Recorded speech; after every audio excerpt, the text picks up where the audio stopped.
யோ நான் முடி வெட்டிக்கவா? வெட்டிக்கோ. வெட்டுனா மறுபடியும் வளர்றதுக்கு லேட் ஆகுமே.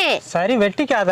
ஆனா முடிய கம்மியா வச்சுக்கிறது தானே இப்ப ஃபேஷன். சரி வெட்டிக்கோ. வெட்டிக்கிட்டா என் ஃப்ரெண்ட்ஸ்லாம் கிண்டல் பண்ணுவாங்களே. சரி வெட்டிக்காத. வெட்டிக்கிட்டா என் முகத்துக்கு நல்லா இருக்கும்னு வீட்ல சொல்றாங்க. ஓகே வெட்டிக்கோ. சலூன் கடையில நல்லா வெட்டலினா? சரி வெட்டிக்காத. பரவாயில்லையா, நான் வெட்டிக்கிறேன். சரி வெட்டிக்கோ. முடி வெட்டினதுக்கு அப்புறம் நல்லா இல்லைனா நீ தான் பொறுப்பு. வெட்டிக்காத. முடி கம்மியா இருந்தா மெயின்டைன் பண்றது ஈஸியா? வெட்டிக்கோ. அசிங்கமா போயிடுமோன்னு ஒரு பயம் இருக்கு. வெட்டிக்காத. என்ன நடந்தாலும் சரி நான் வெட்டிக்கிறதா முடிவு பண்ணிட்டேன். வெட்டிக்கோடி. உனக்கு பிடிக்குமா பிடிக்காதான்னு சொல்லு. வெட்டிக்காத. சரியா, நான் வெட்டிக்கல. தொண்டை வலிக்குது, என்ன பண்ணலாம்? வெட்டிக்கோ. என்னைய வளர்ற, டாக்டர்கிட்ட போலாமா? சரி வெட்டிக்காத. என்னைய நான் ஒண்ணு சொல்றேன், நீ ஒண்ணு சொல்ற.